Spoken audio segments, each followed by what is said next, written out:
Am I audible?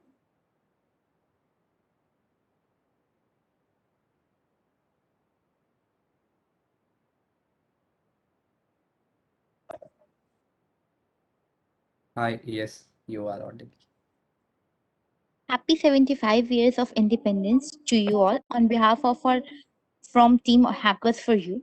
Good evening, everyone. It's a great pleasure for me to introduce Mr. Ankit Giri, who is an associate security consultant, a web and mobile security researcher.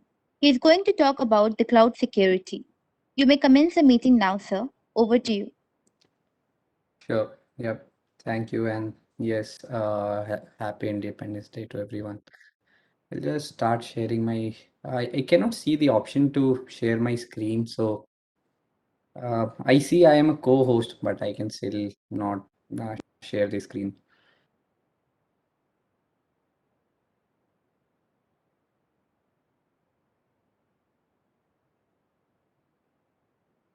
So you are Yep. showing from laptop, right? Yep. Yep. Now I can. Now I can. Let me try and switch to the screen. Is my screen visible? Yes, sir, it's visible. All right. All right. Sure. So, yep, I'll start.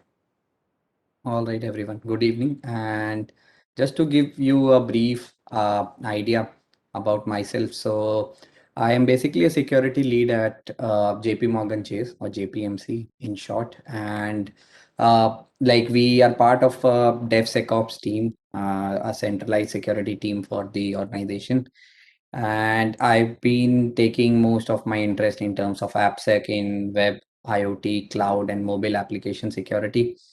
I have been an bug bounty hunter in past when I started my career, and then I have been part of lot of college lectures, lot of seminars, conferences, a lot of international conferences as well, ranging from DeepSec Austria to RSA US, APAC, B sides across India, Delhi, Ahmedabad, and so many more OWASP chapter local meetups around the globe. And I've also been writing blogs and actively contributing to the OWASP community. I have recently started a chapter for OWASP Lucknow. So yeah, that would be about me. Just to give you a basic idea about what all I do day in and day out.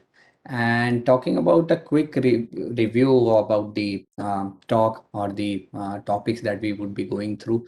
So we'll be looking at some of the instances of breach. We will also look at AWS security practices and how to decipher them, how to understand them in simple words. We'll also look at security loopholes, how and what to look for when finding security misconfiguration in an say cloud environment or any specific environment like AWS. We'll be looking at an audit script, right? And then some of the safety or safeguarding techniques for cloud hosted applications. So at any point, I'll try and cover things from a very basic level, but still, if you have any questions, they would be taken up at the end of the talk. So don't worry, we'll be taking care of all the questions. So yeah, just to start, we'll talk about some of the basic and frequent cases of breach. So we'll be looking at different categories. The categories mainly being account compromise via leak of credentials. Then we would be looking at how can an cloud infra be compromised. Can we leak data or can we access data from publicly accessible S3 bucket files and folders? And then is Jenkins or can Jenkins be compromised in a way that it can lead to more and more data being breached from an organization or from an infrastructure perspective. So those are a couple of instances that we will be going across. Very first being the account compromise via leak of AWS keys on GitHub.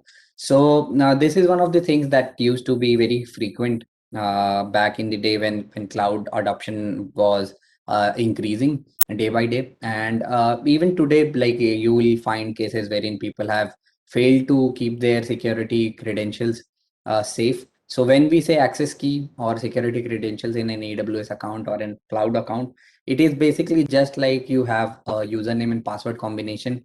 You have access key and secret key that belongs to each account. And for anyone to be able to access any account, you would need these access key and secret key, right? So this basically happened back in 2015. So I got an email that the following key has been leaked on GitHub and on the following GitHub repo, right? And it can lead to a lot of damage if you'll see. Although AWS takes care of security very seriously, but still it can damage the user a lot, and we will understand what can be the impact and how it happened. So this is a screenshot of the email that they send. They tell you that this is the access key that got leaked, and also this is the place where it has been found on Git. So, what was the mistake from my side in this case? So, there were hard-coded keys within a script, and again, this was published to GitHub. And there are always attackers. There are always attackers that are leveraging bots. This is not exactly a manual process, so they keep on scraping the public GitHub repo, Bitbucket repos for keys and credentials.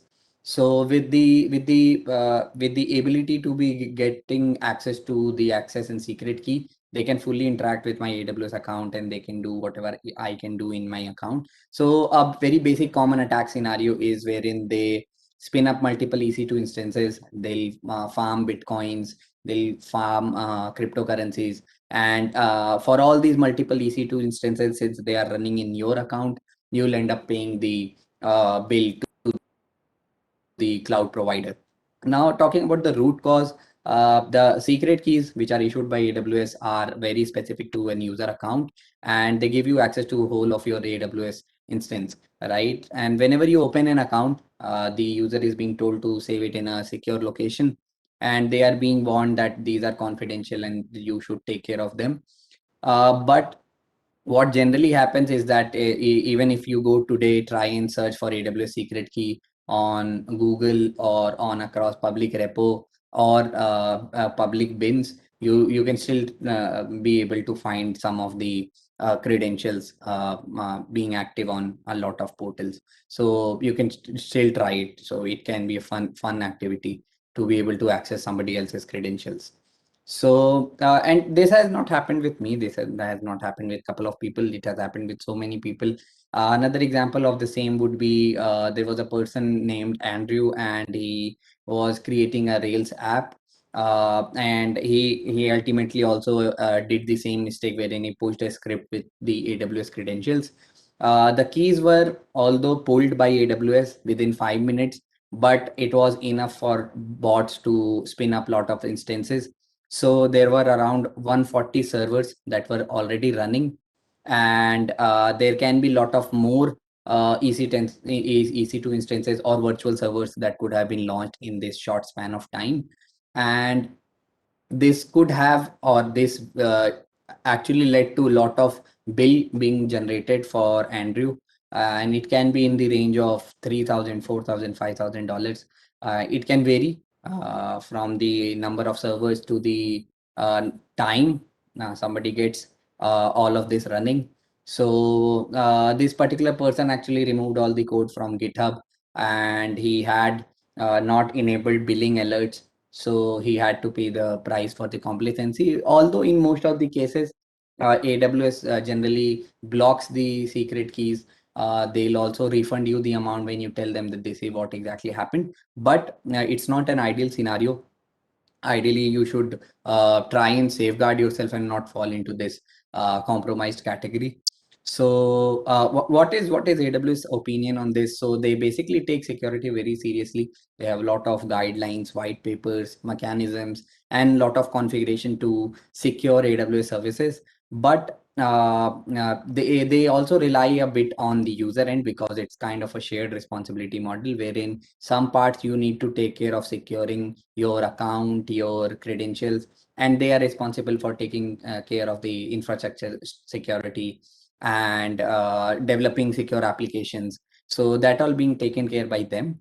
right? And again, like whenever they get aware of any potentially exposed credentials, they'll block your account as well, and they'll ask you to go through a 5 pointer wherein you have to enable MFA, you have to remove any 60-day or older key, and couple of more things before you actually are able to use your account again, so that you do not repeat the same mistake and fall into the same trap. So that is what or how they take care of it.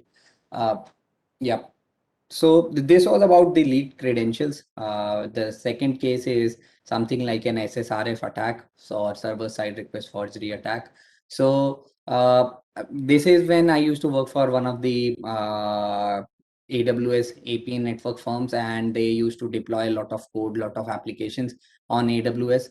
So there was this app organization. I will not name the organization. So the organization B in this case was complaining about receiving lot of random request coming from organization A's IP address, and we were managing the infrastructure for organization A. Upon investigating the issue, like we tried to see if there is any outgoing traffic from our IP addresses to the organization B's IP address, and yes, they were found to be legitimate.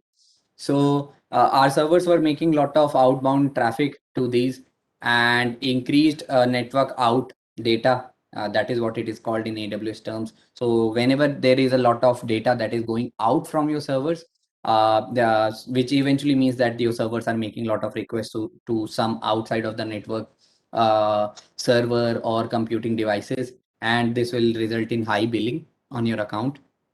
So this is kind of a thing that is an indicator. So this is how even a complete cloud infra can be compromised through a web application. So though you are sitting in the internet, you do not have access to the internal servers, but a compromised web server which is suffering from SSRF is kind of a link between you and the internal server, or an adversary and the internal server. And this web server, since it belongs to the same network, it does have access to all the internal resources. So it can be used to compromise the internal network and gain access to them. Now we'll try and understand what exactly happened in this case. So on these servers which were compromised, they were running a unrecognized process called as chaos, and we ran a very basic command to find the PID of the process. When we saw, yes, this process was initiating lot of outbound traffic, and it was also sending some data to the Hong Kong Trade Center IP, which was not required, or there was no use case of this instance sending request to some outer network traffic. And we tried terminating the affected instance and launching a new one. We configured the security group to allow access only to secured ports or only the required ports, and moving most of the systems to private VPC. There was also similar issue faced by a very popular application which is used for storing web content offline, which is known as Pocket. And I have just shared the link for both of these cases or the blogs that you can refer to if you want to drill down further, you want to know the more details. So these two were the cases wherein we talked about compromised server through SSRF and then compromised credentials. Now there is another thing inside uh, AWS. Just like you have a Google folder, you have S3 bucket in AWS. S3 bucket is basically like a folder structure wherein you can host static sites, you can share content, you can share files using S3 bucket. So there is a very well-known security vendor, Rapid7, and they discovered around 12. They actually took out a sample set of 12,000 buckets, S3 buckets, and out of which they found that around 2000 of them were public, and 10,000 were although found to be private. But yes, approximately one in every six bucket was found to be open. And how they identified these buckets, they use domain names. So let's say I have an organization ABC, so I'll try, somebody can try and search for my buckets using ABC blog ABC, or employee ABC, or just ABC, and they were found. using these kind of techniques. And though it was not possible to investigate all of these buckets, but there were 126 billion files that were found, and around 40,000 were of them reviewed for sensitive data. And what was found inside these buckets is very interesting, because there were personal photos from a social media service. There was sales and account information for a large car dealership, affiliate data, marketing data, tracking click-through rates, employee personal information, and member list, unprotected database backups containing site and encrypted passwords, video game source code, development tools from a gaming firm, PHP source code, and a sales battle card from a software vendor, a lot of username and password combination across these lists as well. So you can just imagine the amount of loss and amount of distress that it can bring for an organization whose user data or employee data gets leaked in this way.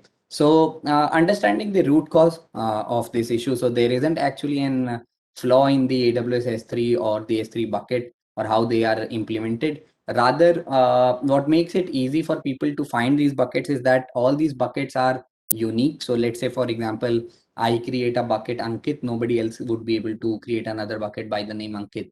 And they can follow the same naming convention, wherein they can just try and open s3.amazonaws.com slash the bucket name, or the bucket name.s3.amazonaws.com. So which kind of makes it very easy for somebody to enumerate, though it is not that easy for somebody to be able to find a public bucket. So it has to be combined with a misconfiguration from the organization side, which essentially is the case in most of the cases. So just giving you an example, there have been cases wherein the same has been reported to HackerOne. HackerOne being one of the leading bug bounty platforms. They organize bug bounty for different organizations. They also they also organize their own bug bounty on their platform. So it is definitely a very high impact issue. And as you can see, the guy who reported it got rewarded around $2,500. So there have been more cases. I've again attached a few more reports that you can refer to. And these are not only buckets with lot of data, but also lot of ACLs on which people can actually enumerate what files are there, what is the directory structure, and so on and so forth.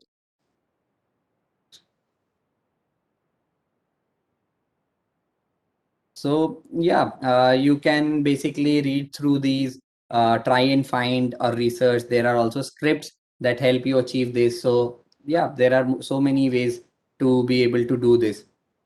Even big firms like which have a AppSec team, which have their own security vendor platform, a lot of pen testing going on, but at some time they also unintentionally leave out some of their listing visible, or some of the buckets being public. So yeah, it's always a very interesting finding to be able to discover. So now, also talking about the automation or the automated way of finding these scripts, you can use bucket finder PHP script, and there are a couple of more tools that can be used for the same purpose. All right, talking about the secure part. So every bucket, let's say for example, in this case, there is a bucket name, and you can define action on each bucket, like you want to allow or deny, you want to allow a particular user, you want to allow a particular service inside AWS to be able to access it or not. This is how a policy looks like. So in this policy, you will see effect, what is the service. Services are different offering inside AWS. So let's say, for example, EC2 or Elastic Compute Cloud is a service, S3 is a service, VPC is a service, config is a service. So there are so many services inside AWS. Now, going forward, the fourth case wherein we'll talk about Jenkins. So Jenkins being one of the CI/CD tool which can be used for a lot of automation, and people can search for discovering admin console and critical application. They also come across instances of what might be a logical vulnerability prevailing across multiple web applications. And it's also a very uh, interesting way of gaining access to a whole lot of infrastructure. So we have been talking about gaining access to one or two server, but through Jenkins, you can actually gain access to complete infrastructure. So I was searching for a publicly accessible Jenkins console, which is like a Jenkins URL. And initially, a lot of companies used to have a naming convention like jenkins.abc.com, or if the organization's name is abc.com. So I was amazed to find a lot of publicly exposed Jenkins console, and this is how Jenkins console looks like. So you'll find all the jobs. A job is basically a deployment job or a code deployment script that has been used. So these Jenkins servers, they have a lot of information, right?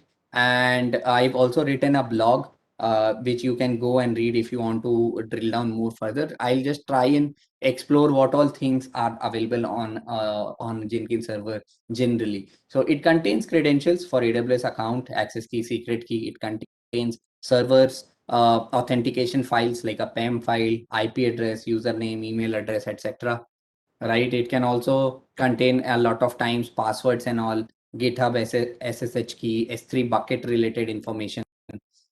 So all of this information, just imagine being available on Jenkins and that not being prevented from a public access, is basically leaving out all data to the public to be able to consume and exploit and maybe bring down your organization's instances and resources. So, yep, these were few of the cases of a breach or compromise that we talked about. Now, just like since we have looked at the offensive side, we have looked about how exactly all this was happening, the root cause, the impact, and when it happened, who reported this, what was the impact, and so on and so forth. So we should also be looking at the brighter side or the defensive side. So there is something like a root account. Whenever you open an AWS account, you are basically opening a root account. Inside this account, you can create a lot of user accounts, groups. So you should ideally not be using root account, because root account once compromised is very difficult to regain. But if your user accounts are compromised, you can still use your root account to block them. Always use multi-factor authentication. Give minimal rights to each user. Provide only the privileges that they actually need. Use roles. So roles are basically a way of providing access to services and not providing credentials, but are providing access. And these access contains keys which are rotated by AWS itself every 15 minutes. So there are no risk of storing the keys. There is no risk of compromising the keys, right? Apply proper S3 bucket policies, the bucket policies that we saw. Create all resources within a VPC. VPC is like a virtual private cloud, and always make sure you are only opening the required ports open in the EC2 instance, right? And then some of the additional practices. So you should always place a database server behind a web server. You should always have a separate IAM user for each team member. Apply groups, apply policies on groups, right? And provide your instances with proper SSL implementation, with proper SSL certificate up to date, and not with any of the known vulnerabilities. Similarly, you should always have a billing alert set on your AWS account. So let's say, for example, you are a consumer whose a monthly bill is $50. So you should ideally be setting an alarm on any usage that crosses the monthly or the daily limit, so that any kind of account compromise, any kind of malpractice in your account can be easily noticed and stopped in time, and not that you would be actually getting to know of it very late. So, yeah, a very basic way of looking at an secure architecture should be, so there should be an Amazon WAF in front, which is like it can let you block all the bad traffic. Bad traffic can be coming from scanners, bots, spidering engines, but legitimate users should be allowed in.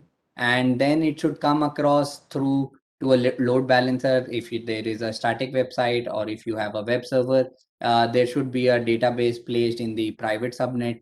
So this can be some layer of security that you can put in at every step, and not expose everything to the public. and have everything divided in smaller trust zones.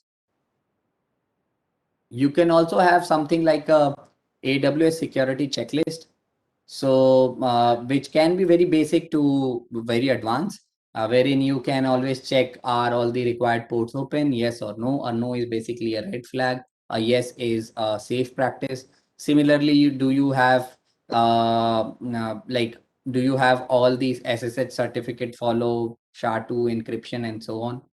So yep, you can always take reference from these kind of checklist and develop more on this. So these were some of the safeguarding techniques that one can follow. And how does it all come together and work? So some of the in-house solutions. So there is also an audit script that basically works on CIS, Center for Internet Security benchmark for cloud. There are also AWS white papers on security, some of the white papers from a lot of security vendors that you can refer to. And talking about the audit script that I'm talking about, so basically it is named as Prowler. It's a bash script. It takes into consideration identity and access management, logging, monitoring, networking. With Prowler, what you can do, you just need to configure your account, give them the access and secret key to your account, or just configure it on your CLI and just run the tool. You can use run it on multiple account. You can run it on multiple regions. You can put a lot of filtering in place. You can do multiple account in parallel scanning, right? And it will come up with a colorized report. And this colorized or monochrome report is very good to look at. So you'll see a lot of reds, which are actions to be taken or some misconfigurations. Then amber things being highlighting the warnings, wherein you could improve on security, and then green areas wherein reports are basically uh, uh, the reports are basically the ones that basically is safe in those cases. So I'll also try and show you a quick demo so that you can get some idea. And just looking at, since we still have time, so yeah. अगर आप अपने part So I'll just run through a video so that you can. I've stopped sharing my screen before I just switch to the video, and then we would be able to see it.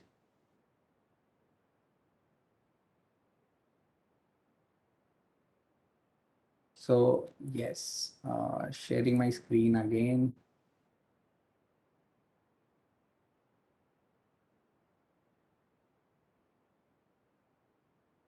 All right, so it should be visible now. So this is how a Prowler looks like. It's a command line tool.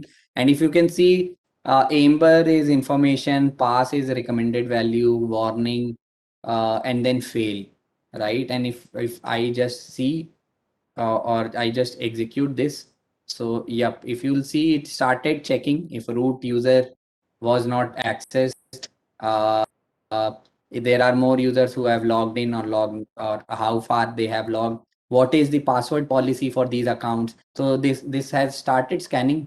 So this is a short glimpse of how exactly the tool looks like. And on the next page, we will see this tool is basically based on AWS CLI, and you can basically go and check it out if you want to try more on the auditing or the secure offensive side of things on cloud environments. So yep, it's a very straightforward script, so it won't take a lot of effort. Yeah, so going through a lot of attacking and defense mechanisms, you would be wondering what to take home. So in short, there will be things that you can take home. If I have to summarize, you can look at what are some basic areas that you can look for finding security flaws, security misconfiguration, vulnerabilities inside an AWS or a cloud environment. Then you can look at what are some basic safety practices or best security practices in an AWS environment or even in some other cloud environment. Uh, then apart from that, you also looked at one of the tools that you can use. You looked at some of the automated scripts.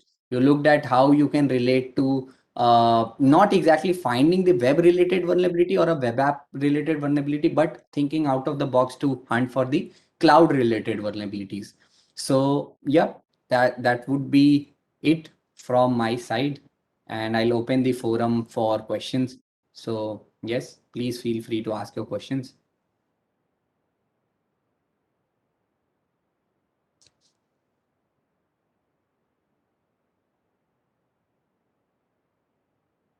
Hello, sir. Yep.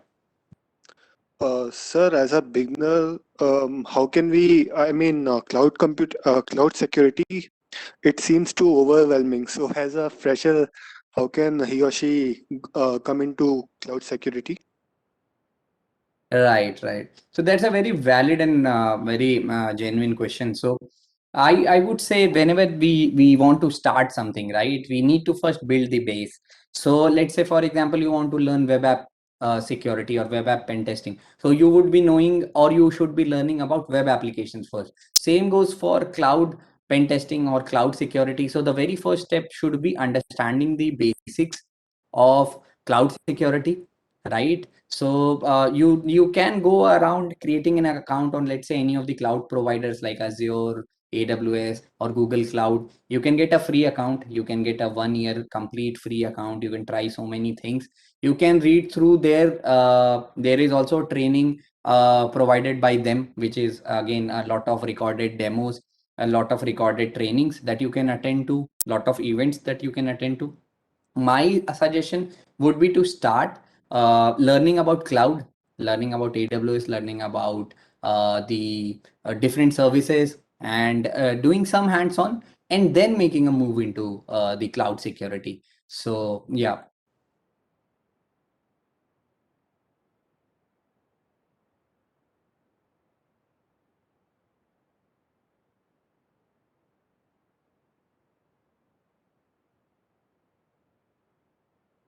Anyone else who wanted to ask questions? Hello, sir. I had another question. Sure. Yeah. Yes, sir, it was, I think it's a bit off topic question. It was regarding these Python tools to to get some data from a particular site. I don't know what they call it. I think scrapers or something. I'm not sure. Right. So, so if I make a one of these tools, am I supposed to take permission from the site to get the information from there, or I can just run the tool without any permission?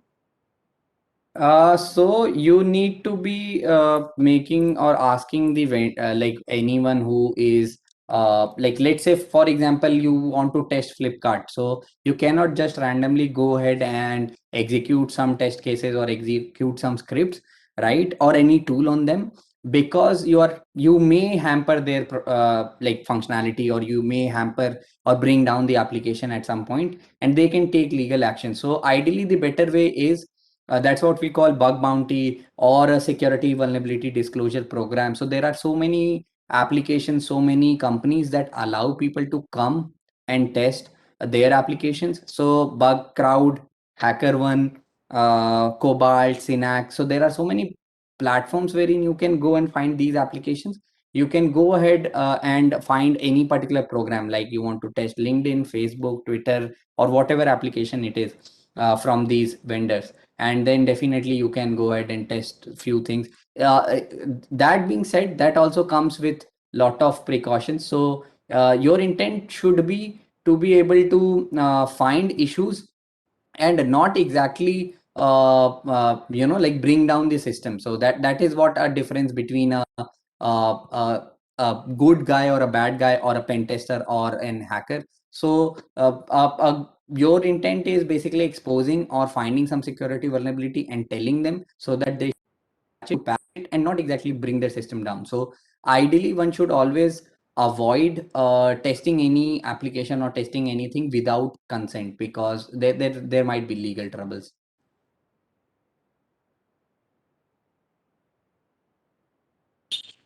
Hi, Ankit. I have two questions. Sure. So, basically, the first one is how different is testing AWS and Azure? How, like, what are there different test cases and everything?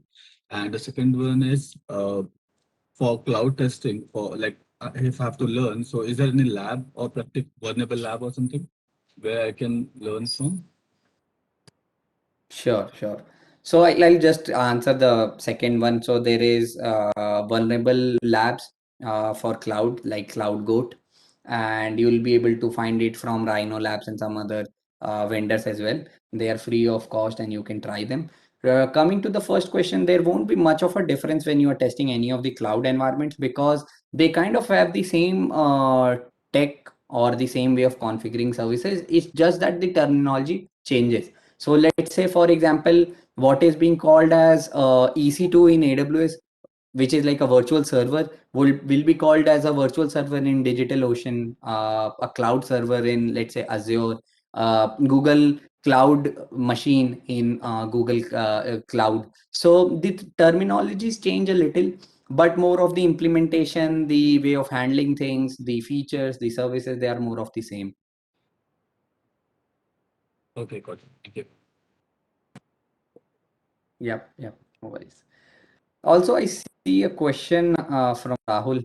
So you just pasted it in the chat. So, sir, for what reason were the being charged? So I got it, the point what you are trying to say. So the question is, if somebody's account gets compromised by an attacker, an AWS account gets compromised, they lose their keys.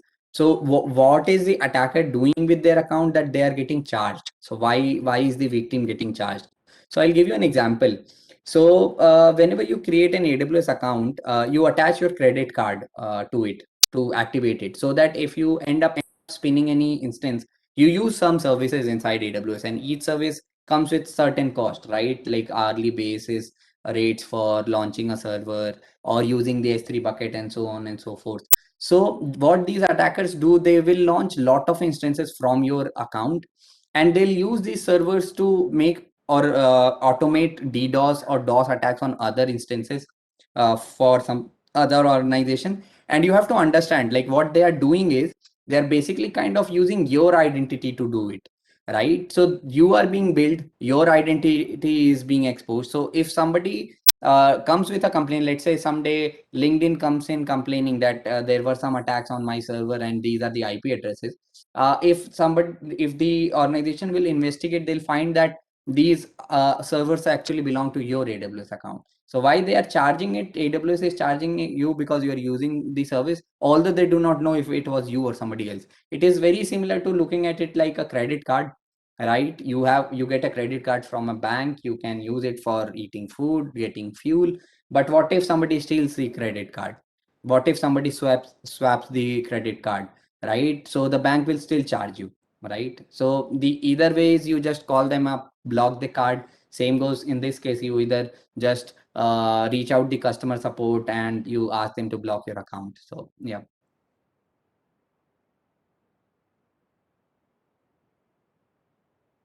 Any other questions? Any other questions, anyone?